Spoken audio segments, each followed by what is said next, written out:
Well, let's turn to how the international press are covering the stories on their headlines today, social media too. One that you cannot miss, we'll start with, is between Israel-Hamas, the hostage deal, and how that is being reported in Israel. Erin Ogunkay is our international press reviewer. Well, Haaretz writes this morning that while Netanyahu long resisted a hostage deal, public pressure, his meetings with families of the hostages, and positions taken by the military, the Shin Bet, and the Mossad ultimately made all of the difference and led him to finally accept this agreement. Now, Haaretz also criticizes the far right's opposition rather, to this agreement, writing that for them, human life, even 40 children, is considered less important than, quote, making war, raising homes, and killing terrorists. For the Jerusalem Post, this agreement is part of what makes Israel both special and vulnerable as well. The paper says, on the one hand, it shows that Israel places responsibility for its citizens above all else. But on the other, it's taking risks, undeniably, in agreeing to this. First, Hamas could, of course, regroup, which could lead to more Israeli lost lives in the future. And second, after the temporary ceasefire, the paper says that maybe the international community will ultimately decide to try to discourage Israel from continuing with its offensive. But the editorialist ultimately concludes that protecting Israeli babies, women, and children is a risk that the country is willing to take. And that's what he says, quote, makes Israel Israel. We're getting more details reported about the Palestinians that could be released as part of this agreement. What have you learned? That's right, Gavin. Well, quickly, as a reminder, some 50 hostages held by Hamas will be released in exchange for a 4-day ceasefire and the release of some 150 Palestinian prisoners held in Israeli jails, as France 24 has been covering and as the New York Times tells us today. Well, the American paper also cites a Palestinian prisoners' rights group revealing that hundreds of people, including many minors, have been arrested for rioting since the October 7th Hamas attack in Israel. Most of those arrests came during Israeli raids across the occupied West Bank. Now, rights groups say that the recent arrests come on top of the 7,000 people that these rights groups describe as political prisoners already being detained in Israel for offenses mostly related to political activity and free speech. And these are some of the people that the New York Times kind of suggests could be released then. Well, the Times of Israel this morning reports that the Israeli government has actually published a list of some 300 Palestinian detainees that could be released. And it also actually gives the public the opportunity to appeal against the release of any specific individual. Now, most of these people are indeed males under the age of 18 who are being held for either rioting in the West Bank or in East Jerusalem.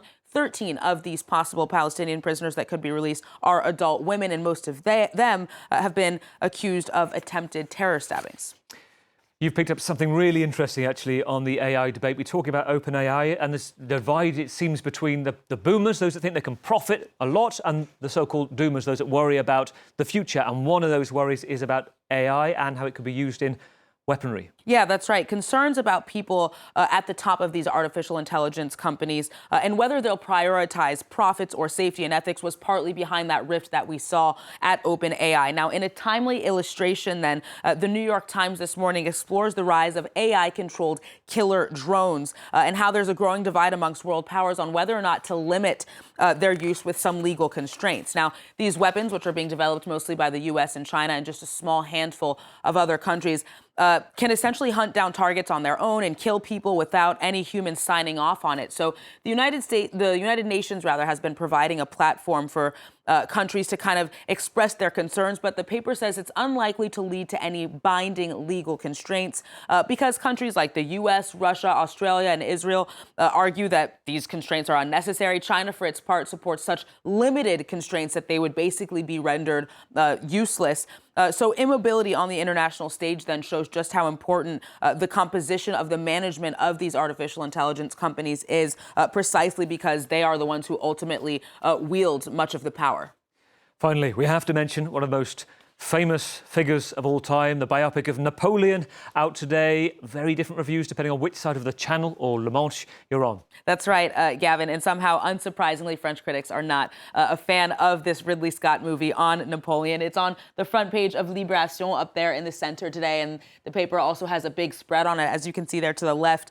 Now, it's accompanied by a scathing review today. The paper writes that the movie is brutish, it's voluntarily unworthy of the topic it covers, it's poorly done, it offers nothing interesting on the man or the myth surrounding him. This is just one of kind of several, if not dozens, of really negative reviews from the French press. Now, the British paper, The Independent, reminds us that the English filmmaker Ridley Scott behind this movie has not taken kindly to these criticisms. He's issued yet another scathing response to the BBC, to these French critics who are penning negative reviews. He says the French don't even like themselves, but at least one piece in the French press this morning kind of proves that that's not necessarily true. Le Figaro arguing that Napoleon is actually one of France's best exports. The right-wing paper saying that the movie is clearly a resolutely British vision of the French emperor, but he says that the French should really celebrate the fact that he's one of the best instruments of French soft power, of its cultural influence worldwide. Viewers then, Gavin, I think, can decide for themselves. But I think for balance, I think Ridley Scott speaking to the BBC, maybe he should speak to France 24. He probably should clear it all up. Erin, thank you. Erin.